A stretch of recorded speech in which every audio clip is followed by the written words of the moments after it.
మీరు మీడియా మిత్రులు మీరు కూడా మీ కుటుంబాల నుంచి రోజువారీ ఇంటికి అవసరమైన వస్తువులు కొంటానే ఉంటారు. సన్నబియ్యం ఇస్తా అని చెప్పారు.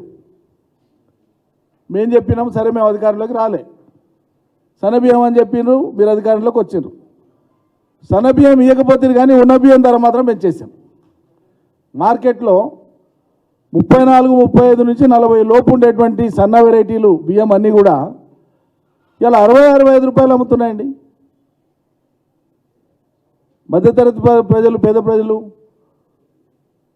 బడుగు జీవులు, చిరుద్యోగులు, చిరు వ్యాపారులు ఎట్లా బతకాలి? అంటే బియ్యం బ్లాక్ మార్కెటింగ్ అవుతుంటే కట్టడి చేసే బాధ్యత మీకు లేదా?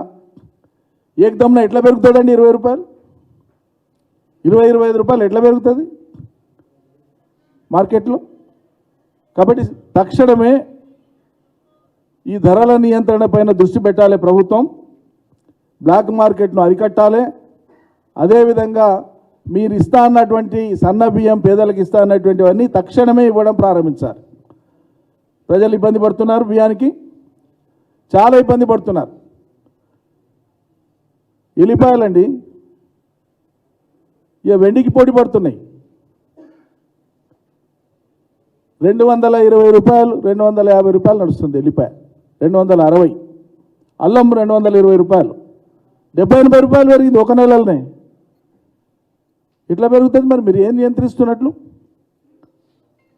ముందు పాలన మీద దృష్టి పెట్టి దైనందినంగా ప్రజలకు సాంత్వనం ఇచ్చేటువంటి పనుల మీద దృష్టి పెట్టమంటే అధికారం కోల్పోయిన బీఆర్ఎస్ మీద ఎదురుదాడి పెట్టడం కాదు ఈ ప్రభుత్వం చేయాల్సిన పని. ప్రజల మీద పెట్టండి దృష్టి, రైతుల మీద పెట్టండి. అది లేదు. అది చేయమంటే అది చేయకుండా ఇలా చాలా అతలాకుతలమవుతుంది పరిస్థితి. నెలకే ఏమైనా మాట్లాడితే అప్పుడైనా తొందరపడుతున్నా. నువ్వు ఇస్తాన్న టైంకి ఇవ్వకపోతే తొందర ఏముంది దాంట్లో? అర్జెంట్ ఏముంది, లేట్ ఏముంది? ఇస్తాన్న టైంకి ఇస్తే కదా జరిగేది. మిగతా వాటికి ఓకే 100 డేస్ లోపల మేము చేస్తామని చేయండి. ఆ సిలిండర్దో ఇంకోటో మీరు చెప్పడం 6 చెప్పాను కానీ 6 కింద అని కలిపితే 420 ఉన్నాయి. లెక్క తీసి ఇచ్చినాం కదా మేము. అవన్నీ మీరు చెప్పినవే, దాంట్లో మేము చెప్పింది ఒకటి కూడా రాయలే. వివిధ డిక్లరేషన్లలో మీరు ఏమేమైతే నోటిఫై చేసిరో, ఏమేమైతే చెప్పినరో ఒక్కొక్క డిక్లరేషన్ కింద సబ్జెక్టు, దాని కింద ఉండేటువంటి చాప్టర్సు, ఉప చాప్టర్సు అన్నీ కలిపి లెక్కేస్తేనే 420. ముందు ఇవి ప్రాధాన్యత క్రమంలో అత్యంత ఆవశ్యకమైనవి, అత్యంత అవసరమైనవి, తప్పనిసరిగా చేయవలసినవి ఏవైతున్నాయి ఇవి ఇది చేయమండి. చేయలే. మీరు ఘోరంగా మోసం చేసిండ్రు. చాలా తీవ్రమైన అన్యాయం ఇది. సర్ది చెప్పుకోవడానికి ఏం సర్ది చెప్తారండి? ఇప్పుడు వేరే వాటికంటే ఫారాలు దరఖాస్తులు అడుగుతున్నారు మీరు. సరే, అదొక డ్రామా.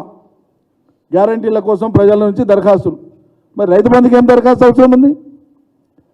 మీరే ప్రకటించారు కదా ప్రభుత్వంలోకి వచ్చిన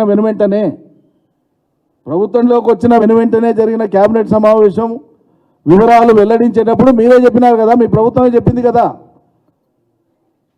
ఈ దఫా అయితే రైతు బంధు పాత పద్ధతిలోనే ఇస్తాం అని చెప్పినరా లేదా?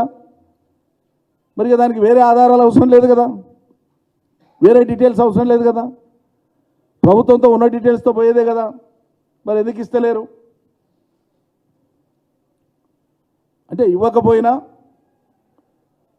ఈ ప్రభుత్వాన్ని మేమేమనం అనేటువంటి మేధావులు ఇప్పుడు రైతుల పక్షాన ఉంటారా, మీరు ఎవరి పక్షాన ఉంటారో ఆలోచన చేసుకోండి.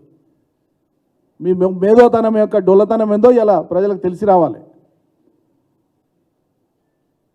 100 చేసినా మీలాంటి వాళ్ళ నమస్కారం ఒకసారి స్వీకరించలేదన్న అక్కస్తోనా, పలకరించలేదన్న అక్కస్తోనా, రకరకాల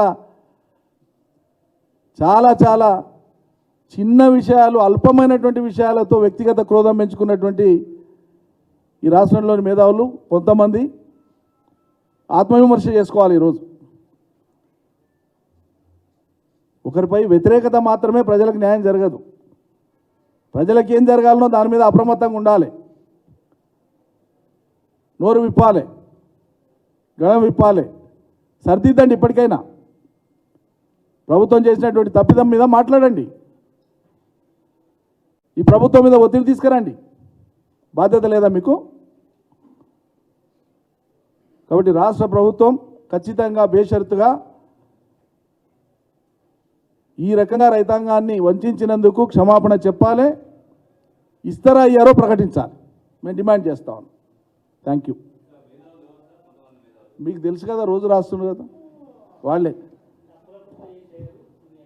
పాడన్ పాడన్ ఏం చూసుకోకుండానే మీరు అధికారం కావాలని అడిగినరా?